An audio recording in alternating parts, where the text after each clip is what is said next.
How excited are you to be back for another open week? Yeah, I'm super excited. I just remember last time I was here, I really enjoyed playing this golf course. Forgot how difficult it is and how penalizing it can be. So it's been fun to get back on site, to get back on the holes. I think everything kind of came back to me quickly. And yeah, looking forward to the week. Good. Go to the floor, Sean. You said last week it would be a win if you played 72 holes without fiddling with your swing. Did you do that? I was pretty close. Yeah, I think I had a better understanding of what I was doing, which was helpful when I was hitting bad shots. So it didn't get too windy, and it was 75 and 70 most days. So, but there were a couple days where it was windy, and yeah, I kind of moved the ball around correctly, which helped me. What was the last time you went 72 holes without fiddling?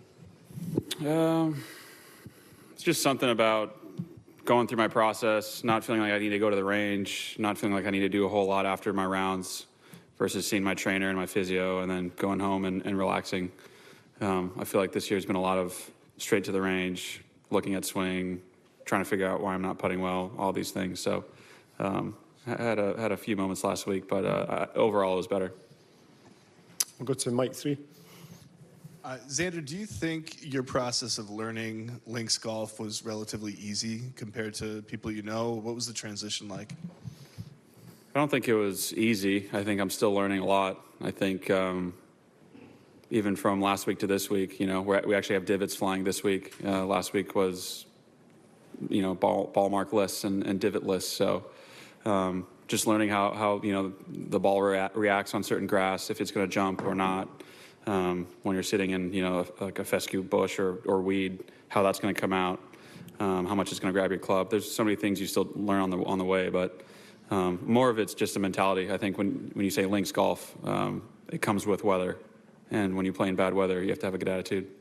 And you mentioned a couple things there, but when you initially started playing links golf, what are one or two technical things that you're like, okay, now I have to think about this and do this that I might not have to back at home? Just bringing the ball flight down, knowing that if it's downwind, if it's blowing 10 to 15 miles an hour and it's downwind, you know, most courses are designed to be played with a certain wind direction. So knowing you can hit a gap wedge from 175 yards, knowing it's going to hit and take that skip and hitting it to 35 feet short, it's a good shot.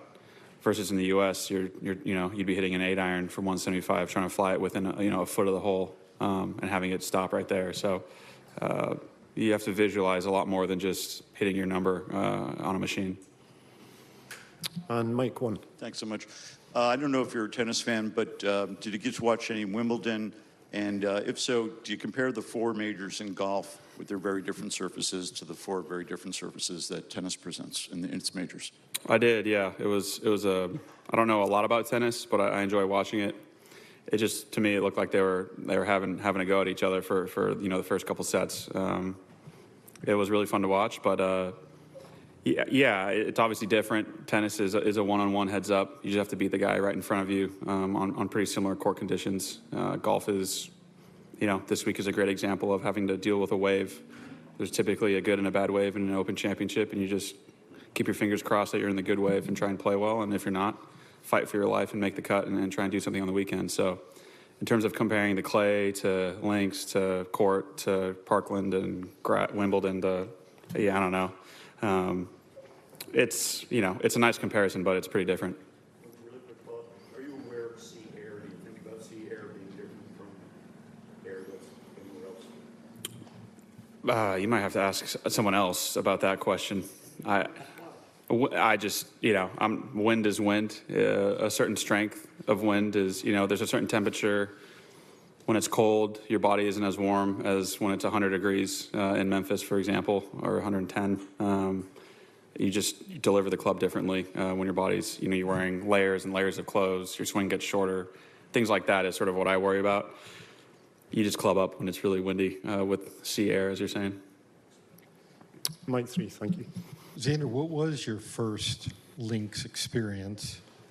And did you think it suited you when you first started playing it? And what's the mental part of that for you? Yeah, I drove up to Bandon Dunes from San Diego. Took about 16 hours. I was 13 years old. Had my my dad drove me and my buddy and his friend. We played 3 or 4 days in a row. I think it was just Pacific Dunes and Bandon Dunes at the time, and we got the real weather. My rain gear stopped working, so it was that much wind and rain, and I had a blast. I had, as much as it was nice to look forward to a hot shower at the end of the day, I had so much fun for some reason trying to figure out how to play golf in that weather. Even to this day, you look at guys who grow up in Canada or overseas in Europe, it'll be windy and cold, and I always saw guys would shoot 6 or 7 under, and I'm like, how are these people doing this? You know what I mean? So it was always a battle for me, knowing that if I want to be a well-rounded player, I need to learn how to do it. So maybe I went into it with that mentality, but I always thought it was a lot of fun. I'll go to Mike 2.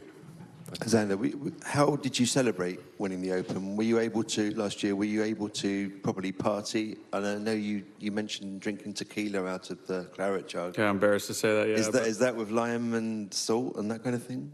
No. The lid's barely open, so I had a little tequila there in Portugal. I've had wine out of it, but not too much. I don't drink a whole lot, but I definitely drank more after a few championships last year. But yeah, bummer to give up the trophy this year. Looking forward to trying to get back. Immediately afterwards, did you manage to celebrate? How does it work for you guys? Are you too professional these days to properly enjoy it? Or? I mean, I'm not Irish, so I know the celebrations go a little bit deeper here than maybe what I'm even accustomed to or used to. But in my fashion, I had a cigar. I had my family, had a few phone calls. Austin was with us as well, so it was a nice celebration for us. And then, we're going to the Olympics shortly after. It just seems like whenever we play these tournaments, you're just on to the next right away. So luckily, I was able to go to Portugal, enjoy it a little bit with my wife and some friends, and that was about it. Josh at the back. Hi, Xander. Obviously, having won the Open now, I was wondering what that does for your expectation levels this week. Does coming back as defending champion come with more pressure or less pressure? It's an interesting thing just because my thoughts of playing really well were at Royal Troon. So coming here, I feel like I'm trying to relearn this golf course, get comfortable with certain sight lines, some blind tee shots. I think when I'm, if I can get myself in the mix is when I think I would have an advantage. That's where my biggest edge would be. So if, it can lean on experience at other points in time, but I think the most fun and the biggest advantage I'd have is coming down to the stretch if I can get close to that lead. And Mike 4 at the front here. Talked about attitude being important this week, especially. Maybe do you feel like you've always had a pretty good attitude? I guess you did at Bandon Dunes, or is that something you've had to work on and develop? No, definitely not. Definitely had to. There's just a little bit of an identity. You just have to. Everyone has their own. Kind of alluded to that in the past. For me, being as even keel as possible. I'm not going to be the guy throwing his shoulder out, fist pumping, but I get fired up when I'm out there. It may not look like it, but inside, if I'm fired up, I'll take a 1 or 2 clubs less if I need. I may just not be celebrating like crazy just because the times I'm at home and I get over the top and start running my mouth too much, I start to bogey holes shortly after that. So I've just learned, what makes me play my best golf and try to lean on that as much as possible.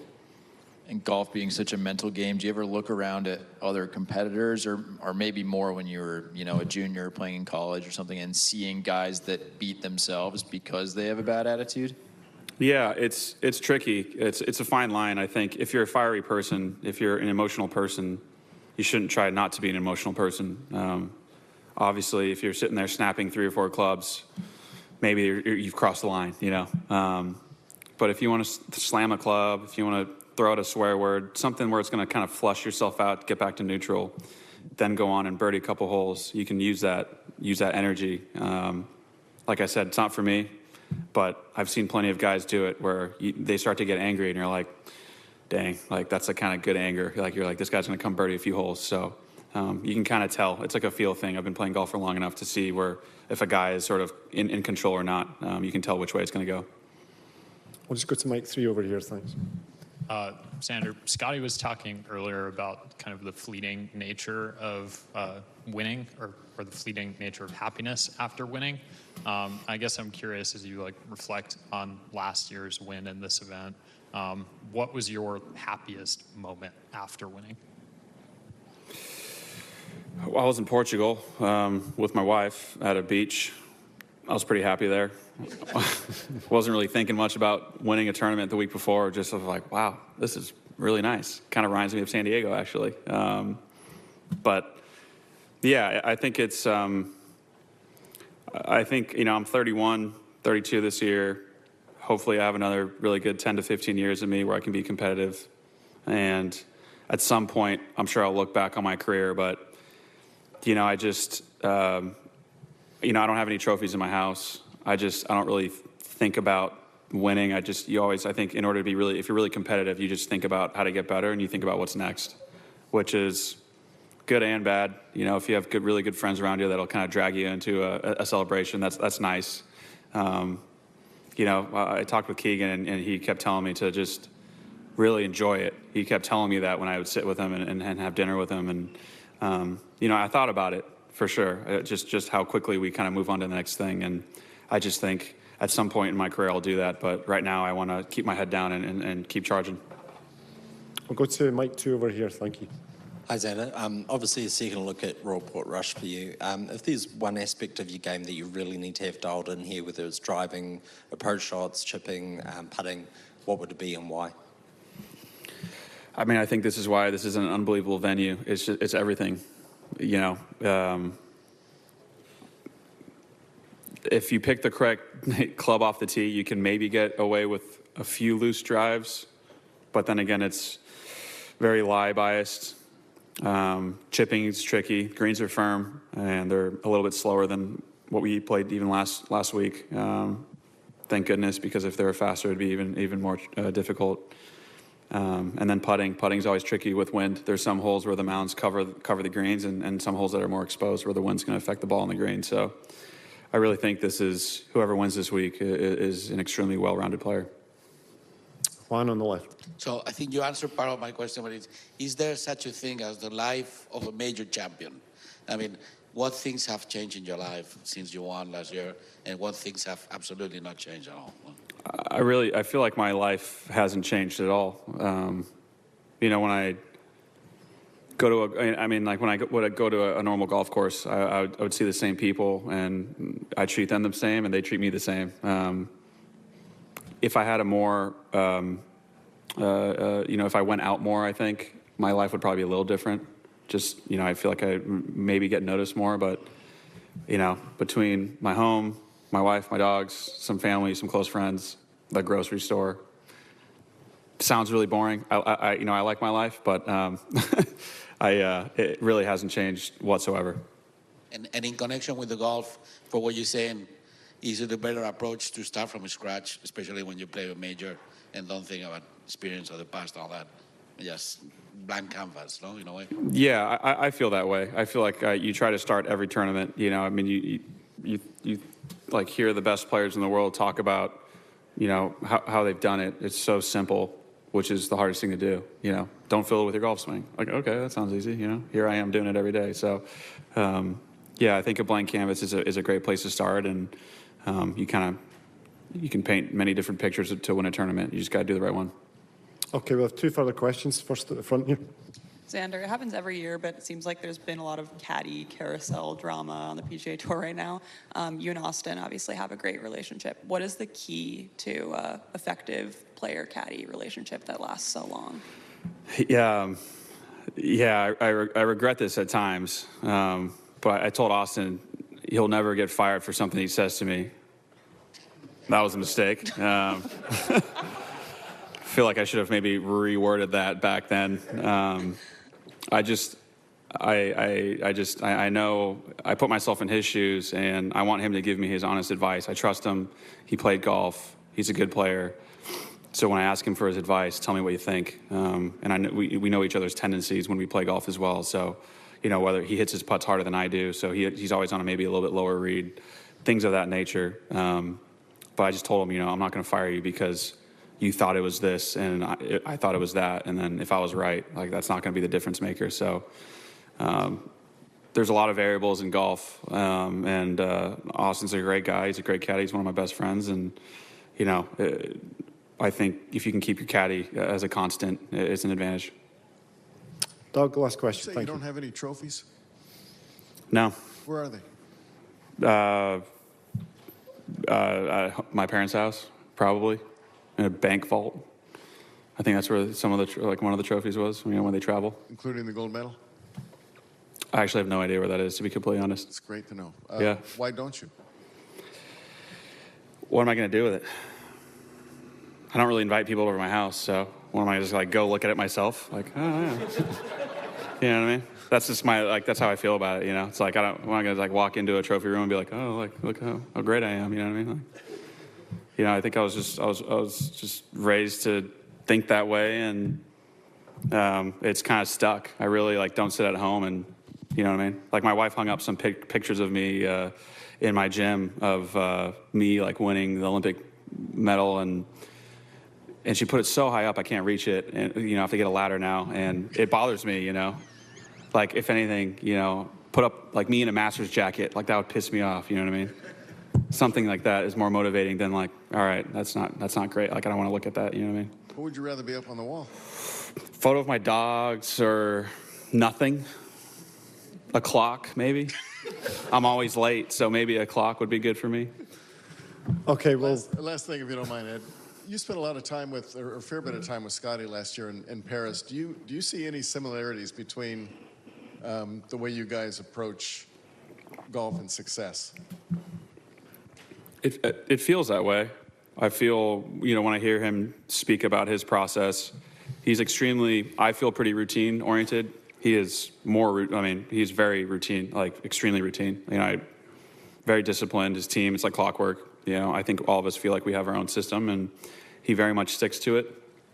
But his process is great, and I think, he was talking about, kind of going on to the next thing quickly, and I just think that's why he's been number one and hasn't even sniffed looking backwards. So if he was sitting there, looking at all his trophies, every day, I'm sure he'd still be playing great golf, but I don't think he's that guy. He's got a big clock on the wall. Does he? I know Meredith will set him straight if he gets kind of wacky. So yeah, he's a hell of a competitor. Xander, we'll wrap things up there. Thanks a lot for your time, and good luck defending the claret jug. Thank you.